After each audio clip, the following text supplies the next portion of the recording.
when we did Ridiculous Fishing, um, some bad stuff happened during development, and both me and JW ended super burned out. Me and my co-founder ended up super burned out. His name is JW. Well, his name is Jan Willem, but nobody knows how to pronounce that, so we call him JW. Fair enough. And so yeah, and we just had this massive burnout, and it was terrifying. Like I don't know, like this is the I've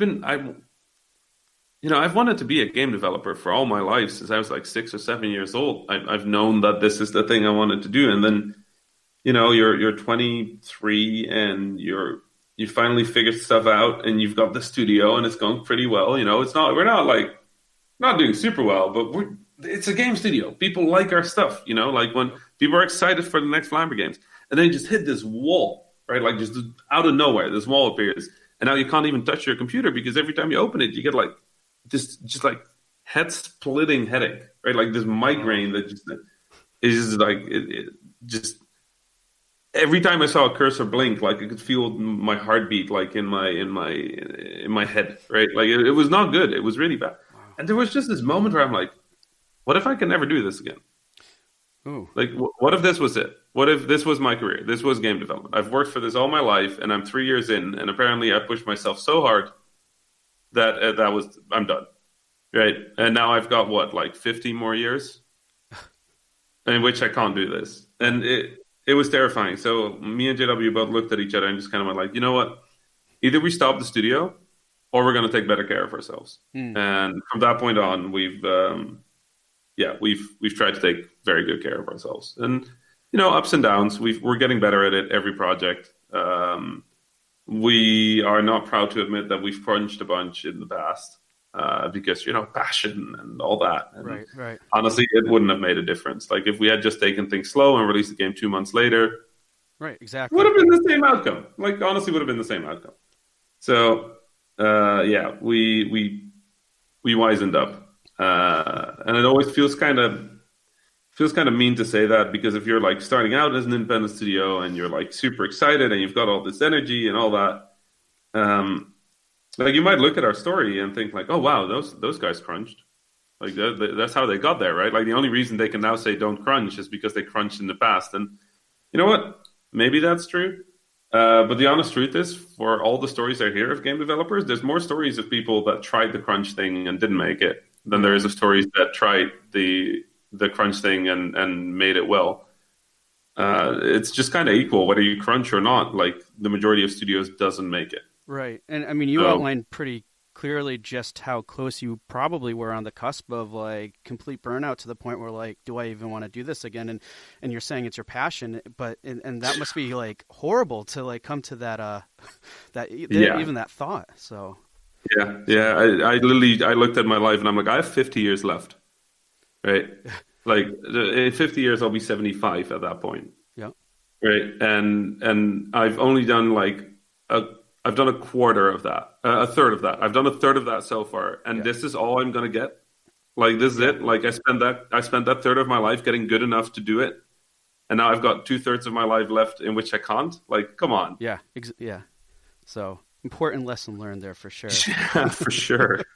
Well, I'm glad that there's like plenty that you have to do to get unplugged and just to engage your mind in other ways that are probably in the long run still as productive as if not maybe more so than just focusing on crunch time. So that's great, man. Mm-hmm.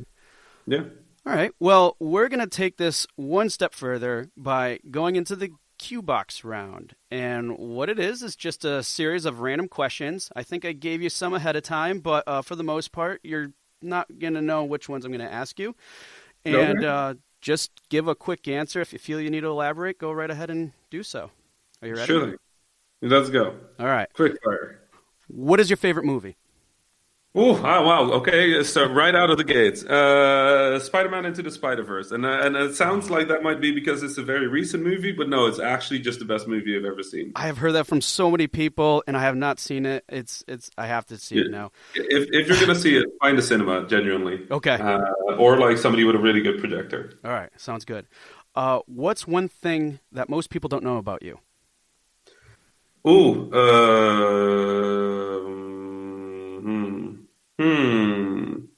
I really like sports. I'm a huge sports fan. I used to play soccer for a large part of my life, and I mean like sports in like the widest term. I've done chess on like national level when I Oh was a wow. kid. I played soccer for 8 years of my life. I played tennis for a few years. I played badminton on a pretty high competitive level. And then obviously travel kind of took over. I've done all sorts of sports throughout my life, and I still really appreciate just sort of like the aesthetic of sport. Mm, Um, yeah, I mean, I'm a pretty competitive person, but I think most people kind of do understand that. yeah. But sports was always one of my favorite things, and I still forever regret not being able to play a round of badminton. Um, I don't know. It sounds like a weird sport. I know a lot of people think of badminton as like the like you're on the beach, like doing the slow. Like I Right. mean Yeah. Yeah. I mean the ones where every hit you do has to be a smash Yeah. because if not, they're smashing. Oh, that gets pretty Uh, hardcore too, if I remember correctly.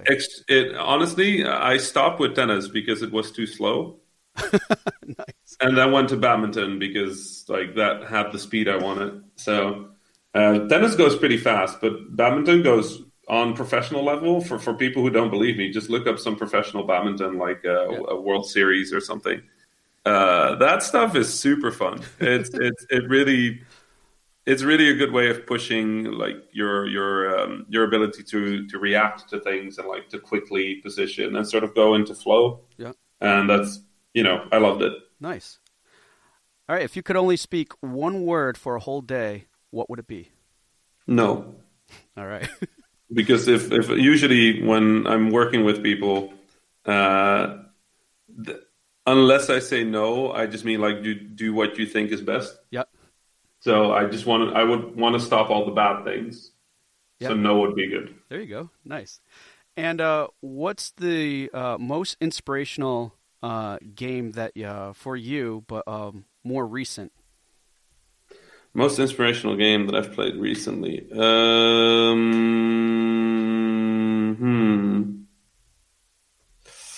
I think Ace Combat 7. It's either that or Return of the Obra Dinn. Mm, One or the other. Return of the Obra Dinn is this super interesting narrative exploration. It's sort of a new take on how to do narrative in a game. okay. It's a gorgeous art style. It's not like anything. It's sort of like Cluedo or Clue, I guess, depending on the language you speak, meets Sudoku. Okay. Yeah, it's a 3D video game about death. And then the other one is Ace Combat 7, which is Final Fantasy meets social political alternative universe meets I'm flying an airplane doing loopings and shooting stuff. That sounds It's super awesome. great. You're in like this fighter jet just like blowing up like oil rigs or something, and there's some guy in the background going like, and yet, what is a nation? And you're like, what are you talking about? I'm blowing up this oil rig. Like, do we have time for this pseudo philosophical stuff? Or Uh, I loved it. I both grinned and like seriously enjoyed a lot of that game. it sounds awesome. I'll have to check that one out too. Hmm. All right, cool. Well, that concludes the Q Box round. We got to know you a little bit more, and now we're just going to jump right into the topic. And what that is how indie devs can build a thriving community. Now, I'm just going to provide some context here. And if there's one thing that indie devs should know they need, it's having a thriving community. But building a community and support a fan base is no simple task, and not knowing what steps to take can easily make the challenge of building one overwhelming. But thankfully, you're here with us today to offer your experience with creating communities and how they not only play a role to your success and Vlambeers and everything else that you've done, but how your process and your mission has had a positive impact on the gaming community as a whole. So to kind of kickstart this discussion, I just wanted to open it up with this question of how does building a community and fan base relate to marketing? Because there could be overlap, but some people might not see it that way. How do you think it relates to marketing? So I think a lot of people see marketing as sort of like this distinct or discrete, um, the sort of discrete thing in how to make a game, right? Like marketing is a thing you do. Um, but in reality, it's not really one thing. It's sort of woven into everything you do, and community building is sort of a part of that.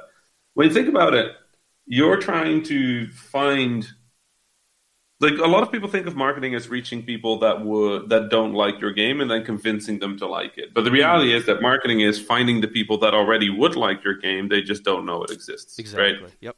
Creating a community of people that like your game means that you're more likely to reach other communities that might like your game but just haven't heard about it. And in that way, the community doesn't only become your business card, they also kind of become like the front lines. They become like the outreach. They become representatives and evangelists, and they take care of your game when you're too busy developing it Mm, or developing your next one, right?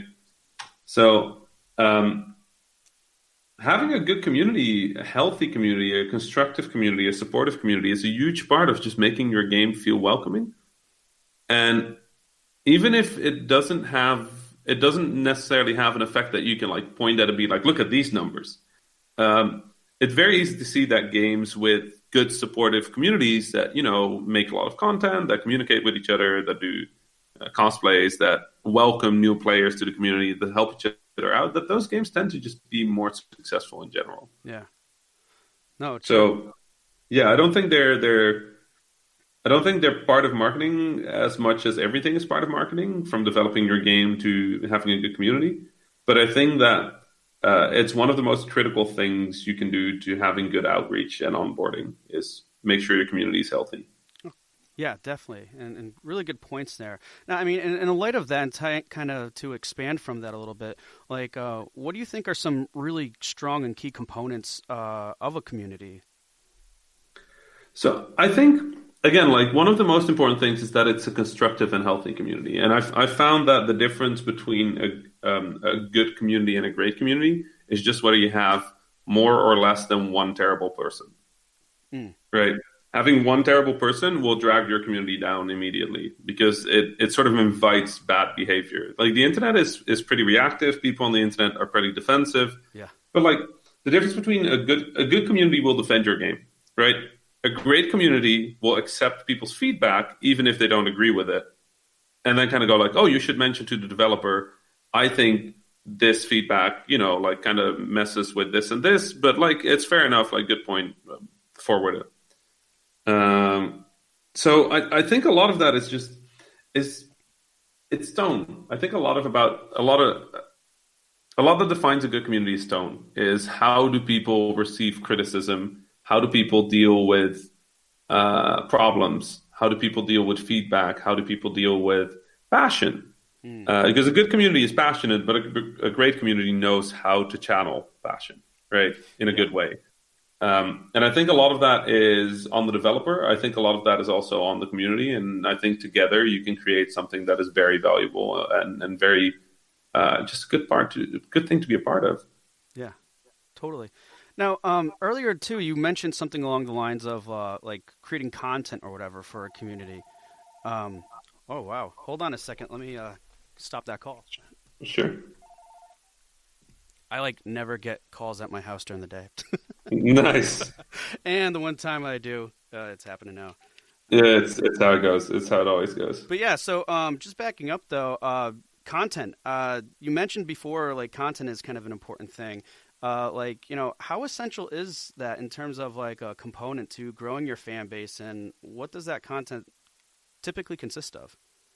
So content can be all sorts of things. Yesterday night, just a few hours ago, actually, I came across this Nuclear Throne live stream, um, and so I haven't played Nuclear Throne in about 2 years, really. I've done some testing on it, I've done work on it, but I haven't like played it, right? Which as a developer, those are two very different things. I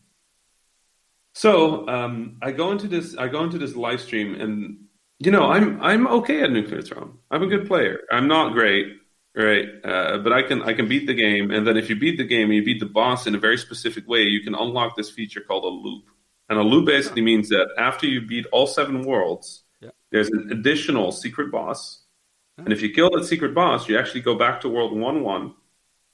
But the difficulty will be gone up. There'll be new mechanics and there'll be new enemies. okay. And there'll even be new bosses. And then if you can beat the entire game again on that higher difficulty,